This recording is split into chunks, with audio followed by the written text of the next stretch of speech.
Hey there. My name is Krista Lindstrom, and welcome to Krista's Mortgage Minute. Hey, something that's been in the news a lot lately that's been driving me crazy are these words or clickbait called payment shock. Here's one right here. This is actually not a bad one, but there's been much worse. Payment shock, what it is, how it works, what it means. So here's the thing. I don't like clickbait. And the reason I don't like clickbait is because it grabs attention without a solution. And I think it's important that if you're going to report something, that you not only report what it is, but how you can fix it. So this Mortgage Minute is to make you smarter, to be able to share with others that there are solutions to this so-called payment shock. So what is payment shock? So payment shock, as it says here, it's a dramatic increase in individuals' debt and payments. And why this is relevant right now is because of mortgage renewals. In 2020, interest rates, the first year of COVID, dropped very low, historic lows, about 1.49%. And now, fast forward 5 years, all of these mortgages are coming up for renewal in 2025. And interest rates right now, although they are decreasing, today they're sitting in the high fours, low fives.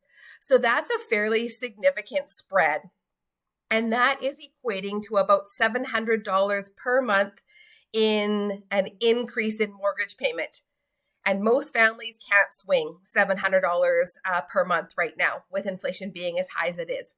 So what's the solution? The first solution that I'm going to share with you is get advice. A phone call is free. Give me a call and let's talk about options.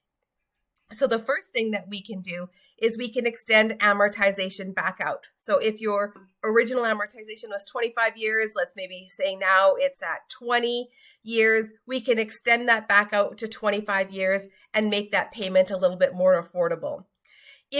Number two, if you have equity inside of your house, we can look at refinancing the mortgage for you. And in that situation, we can extend the amortization out over 30 years, and we might be able to wrap up some other debt payments. I know you don't love the idea of extending the amortization out on your mortgage, but I look at this as a short-term solution to a problem, because the other solution is to sell the house. And if you sell the house, the rent is going to be more expensive than what your actual mortgage payment is. And of course, you have to take into consideration real estate fees. So let's find a short-term solution, a 1, 2, 3-year term, where we can help you keep the house. And then when that mortgage comes up for renewal, we can look at being more aggressive and paying the mortgage back down again and lowering that amortization. The other solution that is available out there is internally at the lenders and the insurers. So if you find yourself in a desperate situation, you cannot qualify anywhere else, there are resources available that you can apply for on an individual basis when you can demonstrate extreme need, where we can extend that amortization back out to allow people to keep their home. So there you go. There are resources out there for individuals who are going to experience payment shock. Hope this makes you smarter. Have yourself a great week. Bye now.